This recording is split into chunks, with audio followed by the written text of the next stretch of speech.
Jadi ada sunnah untuk pendidikan keluarga. Nanti kalau kita mau bikin kurikulum itu, setiap orang tua itu mesti mengarahkan anak yang dititipkan oleh Allah, diarahkan kehidupannya mau pola seperti apa, mau dibentuk bagaimana. Misal, itu sejak dalam kandungan ketika ibu mulai mengandung, itu harus sudah punya rencana, Bu. Apakah anaknya mau diarahkan ke ahli tafsir, ahli hadis, dokter yang hafal Quran, arsitek yang paham hadis. Kalau arsitek sudah banyak, tapi arsitek yang paham hadis itu berapa banyak? Dokter sudah banyak, dokter yang paham fikih, paham Quran itu berapa banyak? Maka ditunjukkan di Quran surah ketiga Ali Imran ayat 35 itu, ya, dalam kisah Maryam alaihissalam ketika mulai mengandung itu langsung menazarkan anaknya dengan tujuan kehidupan yang jelas. Idh qalat imra'atu Imran rabbi inni nazartu laka ma fi batni. Sejak dalam kandungan, ya Allah, aku bernazar untuk mendidik, mengarahkan anak yang sedang aku kandung ini. Jadi nanti di Islam itu ada pendidikan untuk anak prakandungan, saat dikandung, masa kelahiran, masa tumbang tumbuh kembang, masa remaja, masa dewasa, sampai pernikahan. Lengkap semua. Nah, sunnah nanti, sunnah tentang kandungan ini minimal diisi dengan doa, diteruskan muncullah kemudian tuntunan umum di Al-Quran surah ke-7 Al-A'raf di ayat ke-189. Minimal sudah ada doa. Falamma taghasyaha hamalat hamlan khafifa famarrat bih falamma athqalat da'awa Allah rabbahuma la in ataitana salihah lanakunanna minasyakirin. Minimal dalam kandungan itu kita sudah arahkan dengan doa. Ya Allah, mohon minimal jadikan anak saya anak yang soleh. Tidak cukup dengan bapaknya namanya Pak Solihin. Ya, kalau tidak diisi dengan doa dan arahan, belum tentu anak ikut bapak. Karena Nuh pun alaihi salam soleh, tapi karena anaknya tak ikut arahan bapak, maka disebut oleh Quran innahu laisa min ahlik. Balik kembali. Jadi ketika dididik, disiapkan, diterima oleh Allah pendidikan itu, lalu dibimbing oleh Allah untuk mendapatkan kemudahan dalam berkehidupan. Jadi jangan dikira kalau bapak ibu menyiapkan anak dari sejak kandungan supaya dia dekat dengan Allah, itu dibiarkan begitu saja. Tidak. Kalau ikhtiar kita diterima, ibunya rajin tahajud, bapaknya cari yang halal, rezeki itu sudah diatur. Kita hanya diperintah untuk berikhtiar. Anda mau di ladang, mau di kebun, mau buka toko, mau yang di kantor, itu namanya saja, perintahnya jelas, kulu min thayyibati ma razaqnakum. Kalau kita mau kerjakan, kata kerjanya kulu fi'il amr, perintah kerja, yang penting kerja. Kalau kita mau bergerak, rezeki diturunkan. Namanya boleh berbeda, tapi aturannya sama. Ketika kita menuntut rezeki kepada Allah, mengikuti perintah Allah dengan berikhtiar, maka rezeki dicurahkan. Bapak cari yang benar, cari yang halal, ibu tingkatkan ibadah, diterima oleh Allah. Perhatikan jawabannya. Ali Imran ayat 37-nya. Fataqabbalaha rabbuha biqabulin hasanin wa ambataha nabatan hasana.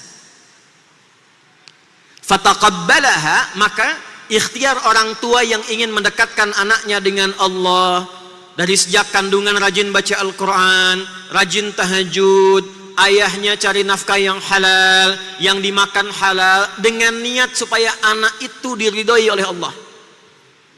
Maka diterima ikhtiar orang tua itu oleh Allah. Wa ambataha nabatan hasana.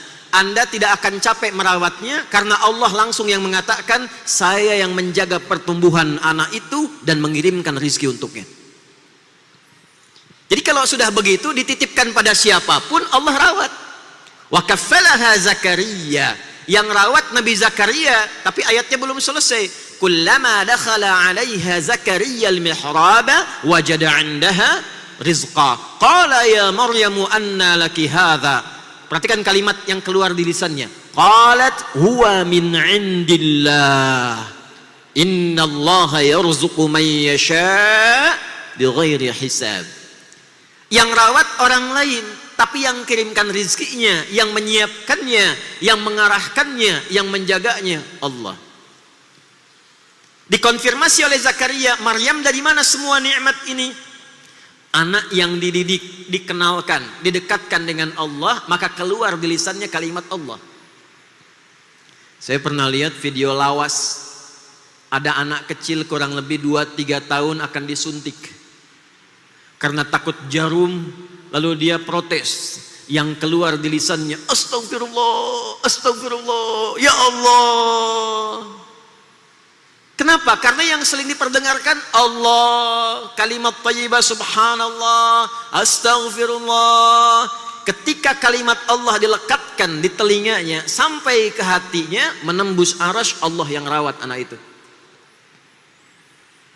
Kami pernah diminta oleh Duta Besar Saudi untuk menjadi Amirul Hajj tahun 2018. Pimpin satu pesawat kurang lebih 350 orang. Saya tidak tahu siapa yang akan dibawa. Ketika sampai pertemuan hendak naik pesawat, saya baru tahu kurang lebih setengah dari semua penumpang pesawat itu adalah ahli Al-Quran. Yang hafal Quran anak-anak, usia ada yang 4 tahun, yang 5 tahun, yang 7 tahun. Yang hafal Quran anaknya, yang ikut haji ibunya, gurunya, musyrifnya, temannya, kerabatnya. Satu orang didekatkan kepada Allah, maka auranya menyebar kepada orang-orang yang ada di lingkungan sekitarannya. Itulah dahsyatnya kalau kita menyiapkan pendidikan sejak dini. Yang keluar Allah. Kalau bapak dekatkan dengan tayo, yang keluar tayo. Tayo, dia.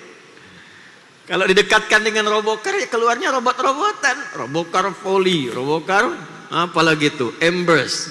Ya? Yang keluarnya mainan. Anda dekatkan dengan Allah, yang keluar nilai-nilai kemuliaan.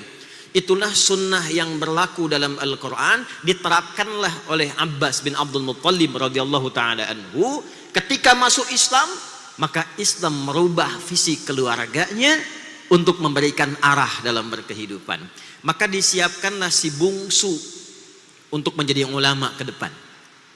Si sulung menemani Nabi. Yang sulung ini Fudail namanya. Nanti Fudail ini beliau jadi asisten rumah tangganya Nabi dan orang yang nanti membawakan nampan wudunya Nabi sebelum wafat di pangkuan Sayyidah Aisyah radhiyallahu taala anha. Kita akan kalau baca ibu di Aisyah ya, Nabi meninggalkan di pangkuan Sayyidah Aisyah.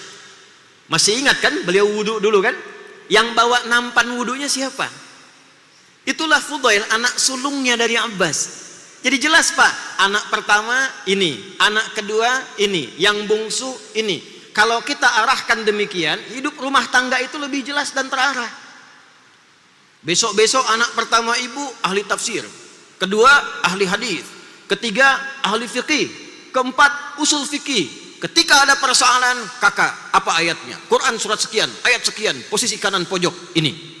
Apa hadisnya? Hadisnya di kitab ini, nomor sekian, yang ini tentang topiknya ini. Apa fikihnya? Begini tinjauan fikihnya, usul fikihnya, begini dasarnya. Selesai Bu, nggak perlu ikut pengajian Ustadz Adi, selesai di rumah tuh.